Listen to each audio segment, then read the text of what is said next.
Bismillahirrahmanirrahim. Assalamualaikum warahmatullahi wabarakatuh. Alhamdulillahirrabbilalamin. Wa bihi nasta'inu ala umuri dunya waddin. Wassalamu ala rasulillah wa ala alihi washabbihi wa man wala. Para pemirsa dimanapun Anda berada, jumpa lagi dengan kami di Ngobras Ramadan atau ngobrol bersama seputar Ramadan.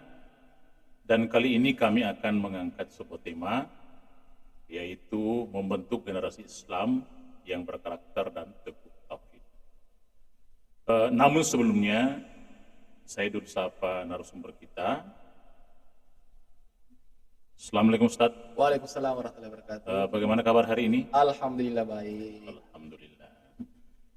Baiklah pemirsa, beliau ini adalah nama lengkapnya Bapak atau Ustaz Haji Erwin LCMA, dan keseharian beliau yaitu sebagai tenaga pengajar di perguruan tinggi yang terkenal di Sopeng ini, termasuk Argasari. Mungkin ada juga di tempat lain. Ya.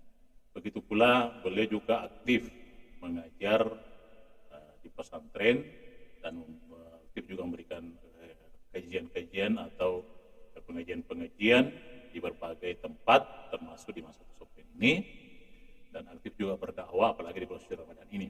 Ya. Baiklah para pemirsa, untuk memanfaatkan waktu kita langsung saja persilahkan kepada narasumber kita yang sudah ada di tempat ini untuk menyampaikan materinya.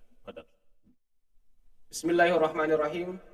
Assalamualaikum warahmatullahi wabarakatuh. Alhamdulillahirabbil alamin, wassalatu wassalamu ala Rasulillah.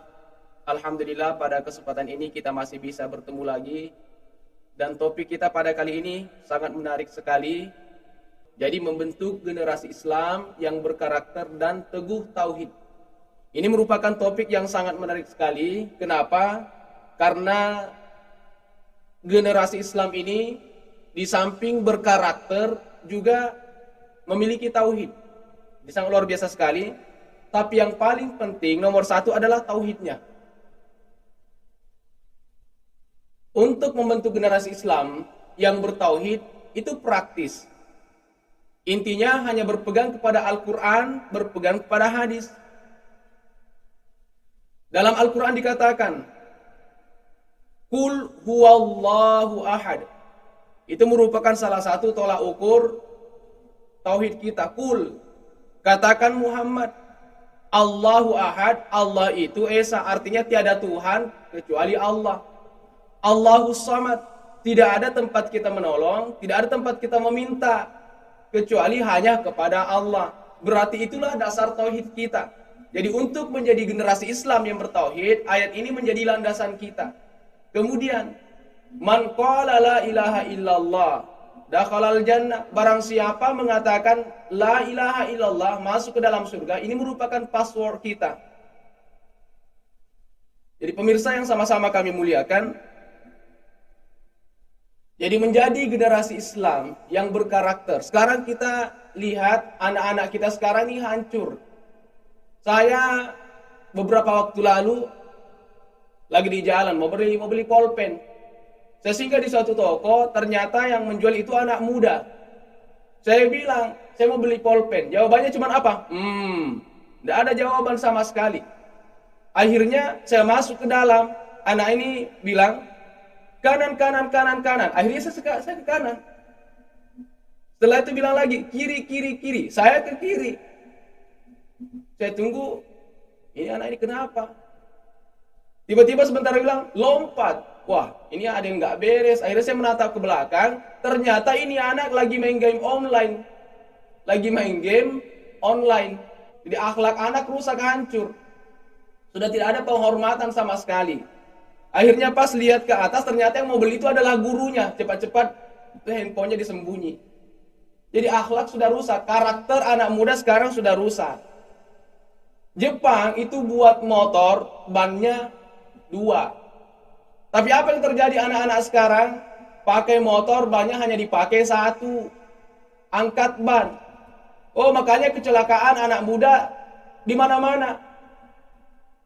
Makanya kita butuh generasi muda yang berkarakter, khususnya karakternya karakter Islami. Generasi muda yang bertauhid. Nah, bagaimana caranya? Maka nomor satu adalah melalui jalur pendidikan. Nah, pendidikan yang bagaimana?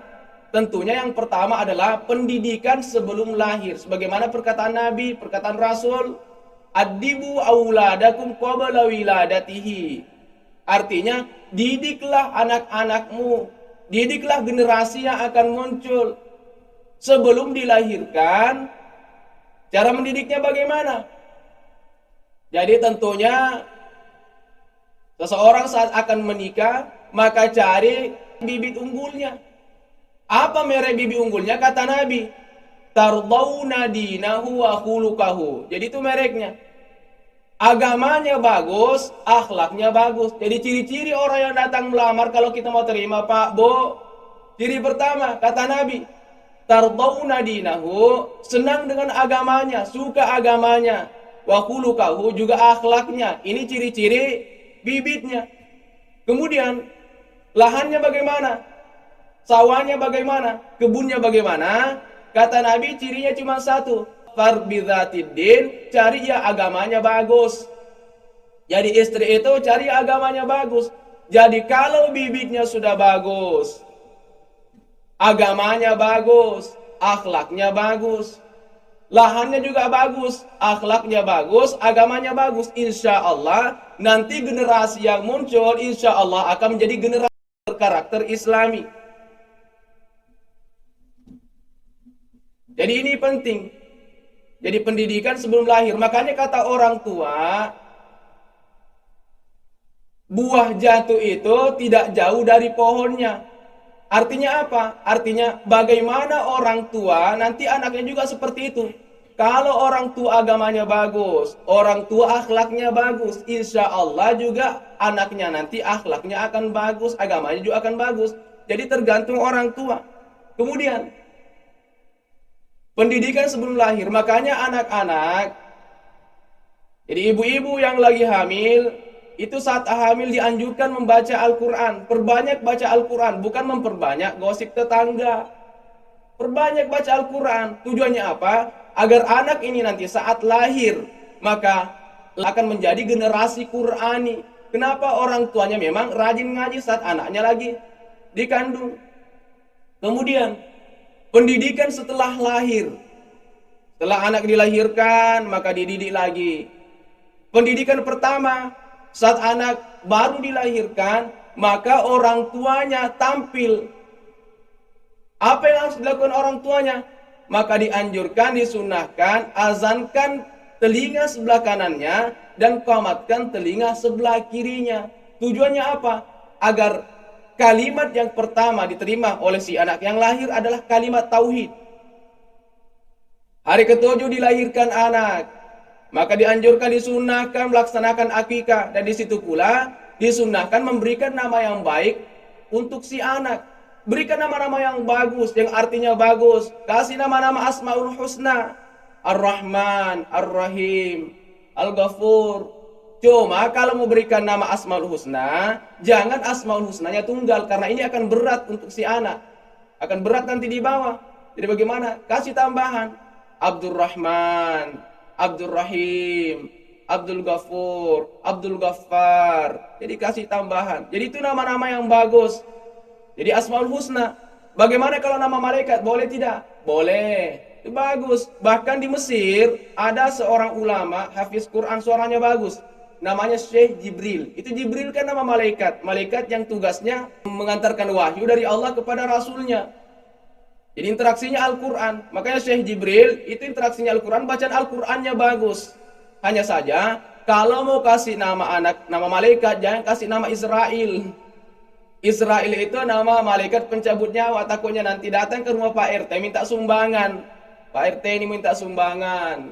Oh, kata Pak RT siapa di luar? Israel. Oh, jadi bukakan pintu, ini malaikat pencabut nyawa. Jadi kasih nama-nama yang nggak apa-apa, pakai nama malaikat, cari yang bagus. Jadi pemirsa yang sama-sama kami muliakan. Kemudian pendidikan keluarga. Jadi yang berperan penting di sini adalah ayahnya. Kullukum ra'in. Jadi orang tua itu merupakan ra'in, pemimpin buat keluarganya. Dia mengatur anaknya, mengarahkan anaknya, mengarahkan anak, mengarahkan keluarga. Ini peran orang tua. Seorang ulama yang bernama Sa'id An-Nursi itu masih kecil sekali, sudah cerdas-cerdas, memiliki karakternya luar biasa, karakter Islami. Masih kecil sudah hafal Al-Quran, masih kecil sudah hafal kamus-kamus Arab, kitab-kitab Arab. Ini orang tuanya ditanya, kok anak ini bisa cerdas seperti ini? Apa rahasianya? Ibunya menjawab, ini simpel saja. Itu ibunya sebelum menyusui anaknya tidak pernah menyusui anaknya sebelum berwudu. Jadi itu hal-hal sepele. Tidak pernah menyusui anaknya sebelum berwudu. Jadi anaknya jadi anak berkarakter. Karena kenapa? Menyusui, berwudu dulu, kemudian menyusui anaknya. Anaknya ini susu dalam keadaan bersih, dalam keadaan suci. Makanya anaknya juga tauhidnya bagus, akidahnya bagus, akhlaknya bagus, dan juga menjadi anak berkarakter. Kenapa? Orang tuanya memang bagus. Hal-hal kecil itu diperhatikan. Jadi begitu. Wallahu alam. Para pemirsa, demikianlah tadi pemaparan materi dari narasumber kita. Tentu dalam hal ini kita bisa menarik benang merah di sini bahwa dalam hal untuk membentukkan generasi Islam yang berkarakter teguh tauhid, yang mula-mula ditanamkan dulu ya tauhidnya. Tauhid. Ya, kalau menurut pemahaman di tauhidnya, dengan dasar itu surah Al-Ikhlas tadi. Iya. Surah Al-Ikhlas, Qul huwallahu ahad dan seterusnya. Kemudian ada juga hadis mengqala La ilaha la ilaha illallah illallah dakhalal jannah. dakhalal jannah. Ya. Siapa yang mengucapkan kalimat La ilaha illallah illallah akhir hayatnya itu masuk dalam surga. Nah, itu password kita. Iya. Kemudian adapun mengenai dalam kaitannya dengan pembinaan anak ini tentu lebih diutamakan tentang pendidikannya. Pendidikan.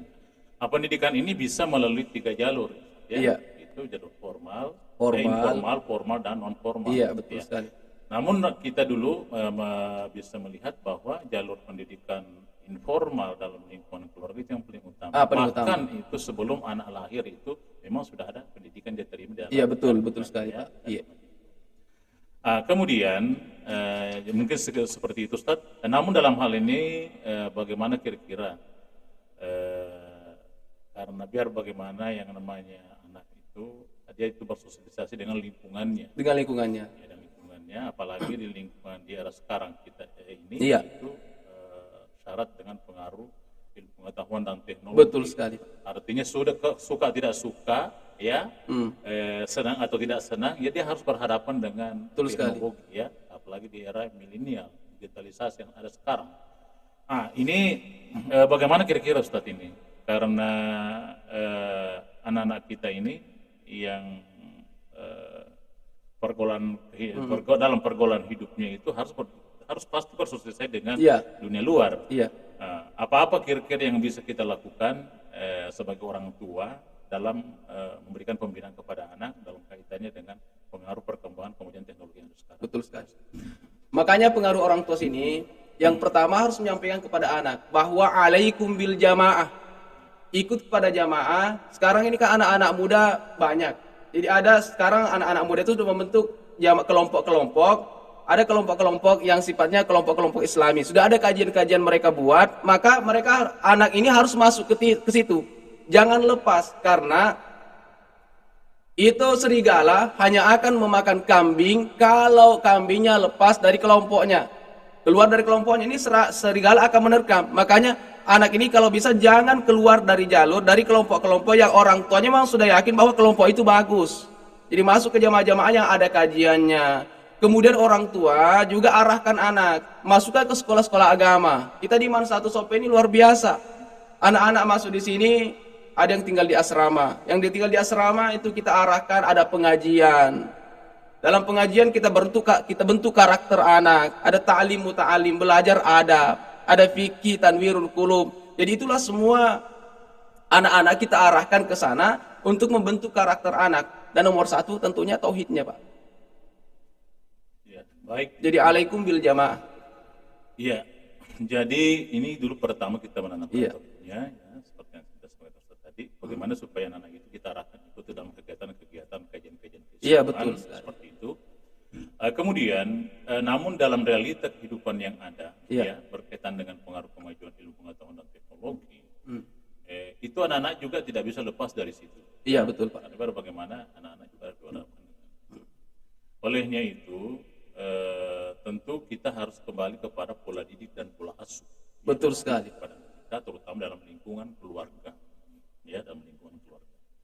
Nah, bagaimana kira-kira Ustadz ini ke anak-anak kita yang ada di era sekarang, ya, era sekarang, karena cenderung itu apa namanya, ada semacam kecenderungan lebih banyak menggunakan medsos, Iya. media sosial, ketimbang dengan hal-hal yang berkaitan dengan pelajaran yang di sekolah, Iya. siswa lebih banyak memperhatikan itu. Tapi tidak apa-apa memang menggunakan medsos, yang penting itu sangat bisa bermanfaat bagi kehidupannya, termasuk dalam kegiatan pembelajarannya. Betul sekali. Tapi yang terjadi sekarang ini itu kadang-kala itu ada rasa-rasa malas. Bagaimana dengan hal ini?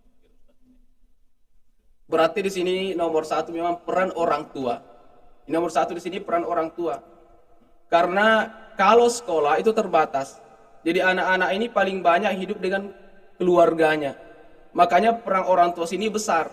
Maka orang tua ini sebagaimana yang saya katakan tadi merupakan ra'in kepada keluarganya, merupakan pemimpin. Maka ayah inilah yang mengatur, yang memimpin keluarganya kemana akan diarahkan. Karena anak-anak sekarang itu susah. Anak-anak sekarang karena sudah ada HP, sekarang anak-anak sudah tidak mau ngaji. Karena HP, sekarang anak-anak sudah tidak mau buka buku. Karena ada HP, orang tua manggil 1-2 kali, anaknya seakan-akan pura-pura tidak mendengarkan. Maka disinilah peran orang tua. Peran orang tua terhadap anaknya, bagaimana orang tua ini, ayahnya ini bisa mengarahkan anaknya. Jadi jangan membiarkan anak begitu saja. Pulang ke rumah dapatkan anak main HP, kalau bisa dibuatkan aturan. Kalaupun mau buka HP ada waktu-waktu tertentu, jangan sepanjang waktu, sepanjang masa itu buka HP. Jadi buat aturan. Sampai di rumah sekarang HP harus disimpan. Istri matikan TV, jangan nonton sinetron dulu, berhenti dulu.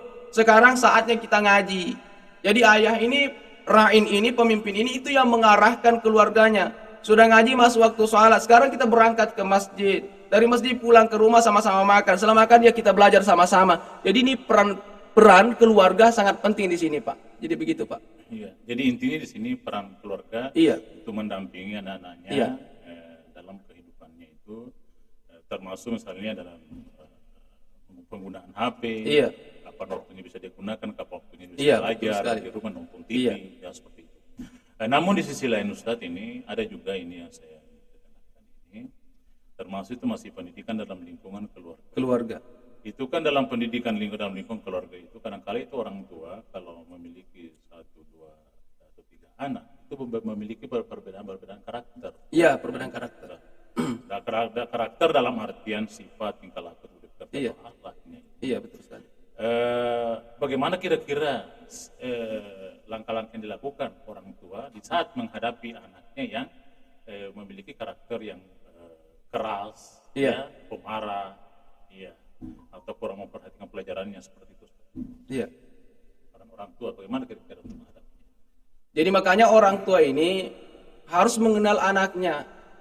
Terutama karakter anak ini kan beda-beda. Jadi otomatis memberikan pendidikan kepada anak juga itu tidak boleh sama. Itu harus beda juga. Ada anaknya yang sekolah di sekolah umum, mungkin karakternya berbeda. Yang sekolah di pesantren juga karakternya berbeda. Maka disinilah peran orang tua itu harus adil. Karena yang namanya adil itu kan tidak harus memberikan sama. Artinya pendidikannya tidak harus sama. Tapi bisa menempatkan porsi pendidikan itu di setiap anaknya yang karakternya ini berbeda-beda. Dan paling utama memang untuk anak ini ya nomor 1, sebelum masuk ke karakter akhlaknya, tauhidnya dulu. Tauhid disampaikan kepada anak ini karena kita belajar dari Luqman. Luqman, wa idh qala Luqmanu li banihi wa huwa ya'idhuhu ya bunayya la tusyrik billah Itu pertama yang disampaikan kepada anaknya, bukan disampaikan kepada ya anakku kamu harus jadi orang kaya. Hai anak, kamu harus jadi orang besar. Hai anak, kamu harus jadi orang begini. Tapi yang disampaikan dulu ini Luqman kepada anaknya, la tusyrik billahi, jangan kamu persekutukan Allah. Berarti tauhidnya dulu sampaikan kepada anak. Kemudian setelah tauhid baru masuk kepada akhlaknya si anak. Tapi tentunya orang tua juga harus pintar-pintar melihat anaknya, karena setiap anak itu berbeda-beda karakternya.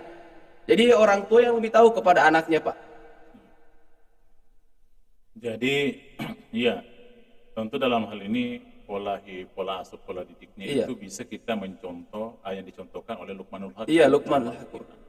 Nah, di dalam Al-Quran itu banyak ayat yang menyinggung tentang pentingnya kita menggunakan akal pemikiran kita. Iya.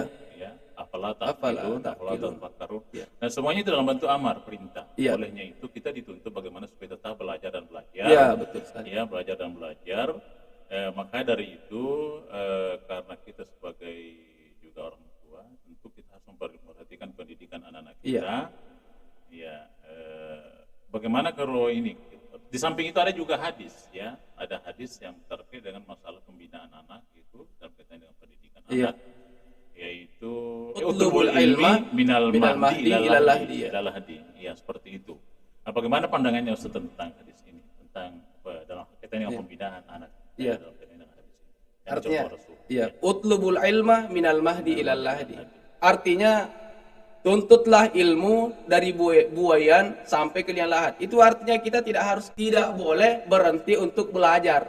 Harus belajar dari kita dilahirkan sampai kita meninggal, maka tidak boleh berhenti belajar. Karena anak-anak kita sekarang selesai SD sudah berhenti.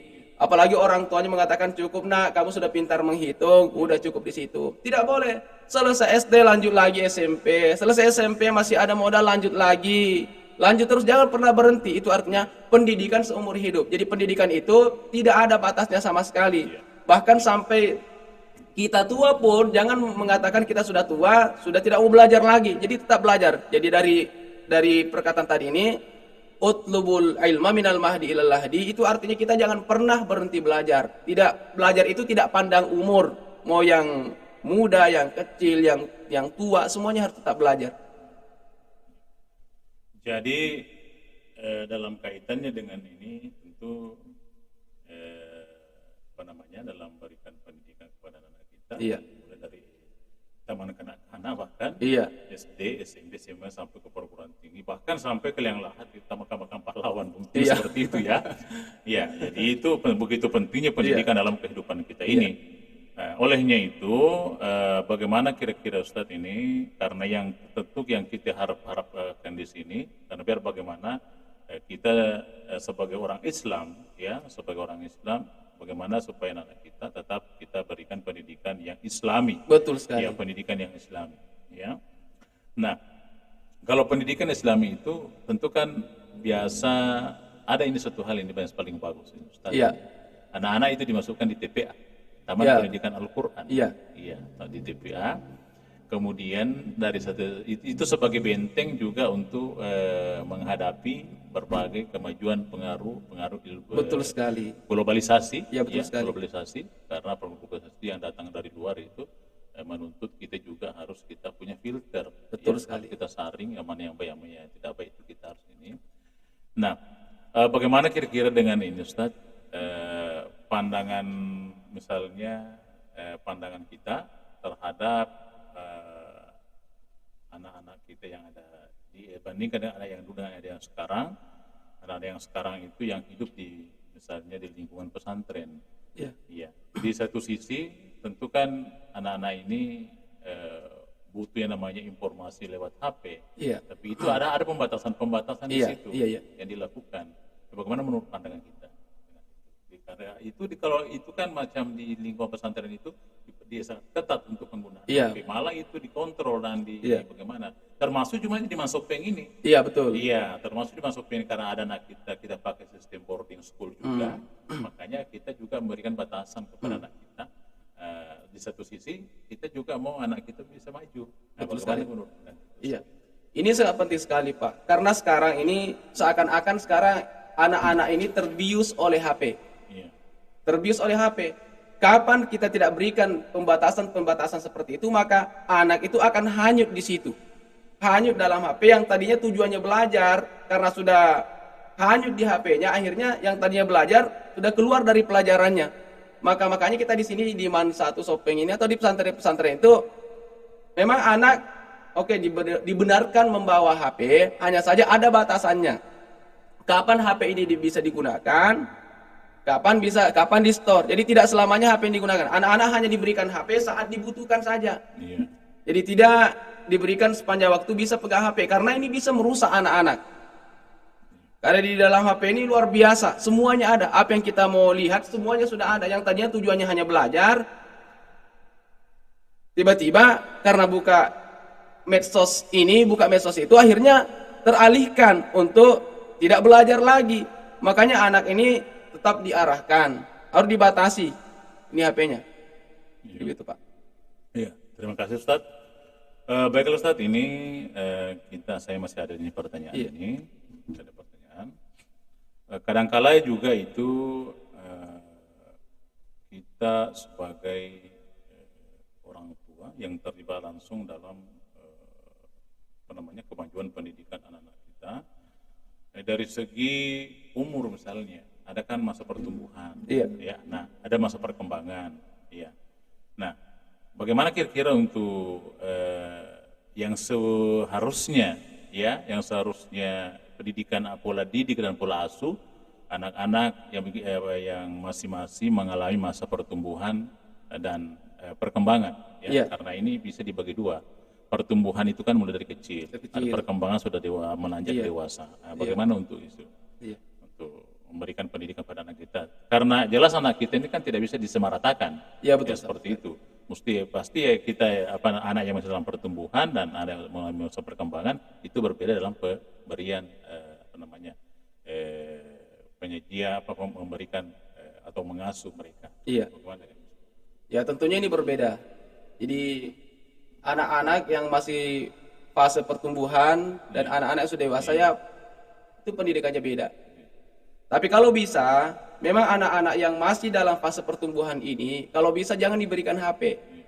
Karena anak-anak yang sekecil seperti ini sudah diberikan HP, akhirnya dia terbawa ke situ. Itu nanti tidak akan pernah lepas dari situ. Adapun anak-anak yang sudah agak besar, artinya bukan dalam fase pertumbuhan lagi, memang sudah dewasa, itu tidak apa-apa kita berikan HP, hanya saja tentunya kita berikan batasan. Jadi tetap peran orang tua di sini penting, jangan anaknya dibebaskan begitu saja. Jadi ada aturan-aturan yang diberikan kepada anak, jadi sehingga anak tidak leluasa dalam menggunakan media sosial yang akhirnya bisa merusak si anak ini. Jadi tentunya ya anak yang masih taraf pertumbuhan, yang masih masa-masa pertumbuhan dengan yang sudah dewasa, itu pendidikannya pasti beda, Pak. Kemudian selanjutnya juga Ustadz, ini dalam kaitannya dengan membentuk generasi Islam yang berkarakter, tentu kan ini kita harapkan bagaimana supaya bisa membangun bangsa ini ke depan, ya. Dipersiapkan untuk membangun bangsa ke depan. Apalagi kita sebagai orang Islam, bagaimana kita sebagai sebagai objek, ya, pelaksana dalam kegiatan pembangunan itu. Nah, tapi kadang-kala juga ini ada anak kita biasa lihat, ya, mungkin banyak mengenyam pendidikan di lingkungan mendapatkan pendidikan agama, tetapi setelah dia bekerja itu tidak nampak berpengaruh terhadap terhadap perilaku dan kehidupannya dalam bekerja. Ya, mungkin yang tadinya harapan kita bahwa anak ini bagus, ya. Betul. Ya. Tetapi ketika dia masuk dalam lingkungan di mana dia berada, ya, kadangkala biasa menyalahgunakan wewenangnya, atau kalau dia menjadi pejabat menggunakan kekuasaannya. Nah, bagaimana dengan ini, Ustaz? Ya, makanya anak itu jangan memaksakan kehendak pada anak. Terkadang ada anak yang hobinya IT, kita paksakan hafal Al-Quran. Ada anak yang hobinya suka hafal Al-Quran, kita paksakan melukis. Jadi arahkan anak ini kemana dia mau, istilahnya dia kecenderungannya kemana, kita arahkan ke sana. Orang tua jangan sama sekali memaksakan kehendak kepada anaknya. Karena kalau kita paksakan kehendak, anaknya suka hafal Quran, kita paksakan ke IT, yakin nanti hafal Al-Qurannya tidak akan beres-beres. Anak Al-Quran senang dengan IT, kita paksakan ke hafal Al-Quran, yakin. Jadi anaknya tidak bisa. Jadi harus anak ini harus diarahkan sesuai kecenderungan anak. Makanya insya Allah kalau sudah sesuai kecenderungan, nanti dia akan bekerja sesuai kemauan hatinya, tidak merasa terpaksa. Jadi tidak melalaikan tugasnya. Kenapa? Memang dia melaksanakan sesuatu yang sudah jadi hobinya, melaksanakan sesuatu yang sudah jadi kesenangannya. Jadi jangan dipaksakan kehendak kepada anak ini, agar nanti dia menjadi anak yang berkarakter. Saat bekerja, berbuat itu memang ikhlas, tidak terpaksa. Jadi bisa berbuat dengan sesuatu yang perbuatan yang sifatnya maksimal. Ya.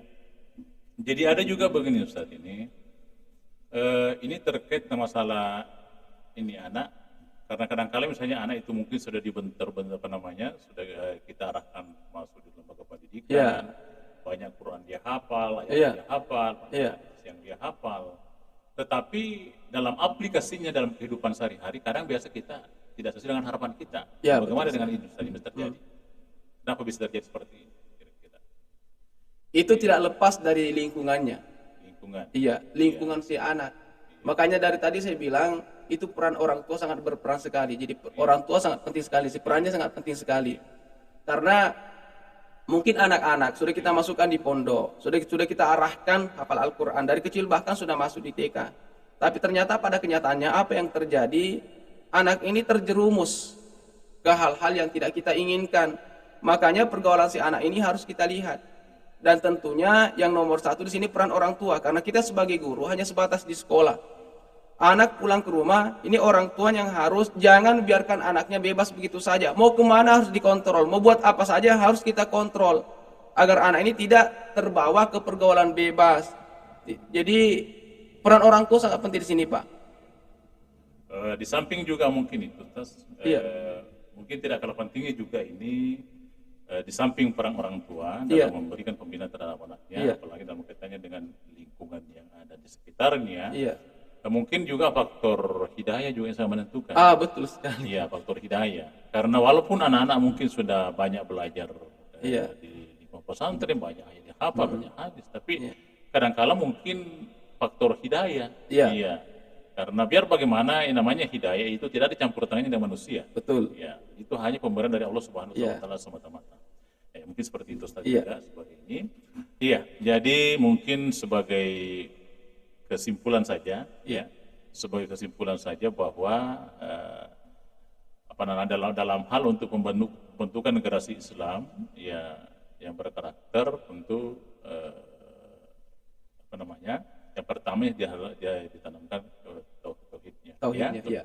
Tetapi dalam hal ini Ustaz mungkin bisa di close statement, silakan dulu kita close statement bagaimana supaya inti daripada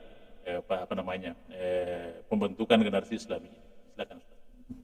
Jadi untuk membentuk generasi Islam yang berkarakter dan teguh tauhid, tentunya yang pertama adalah pendidikan.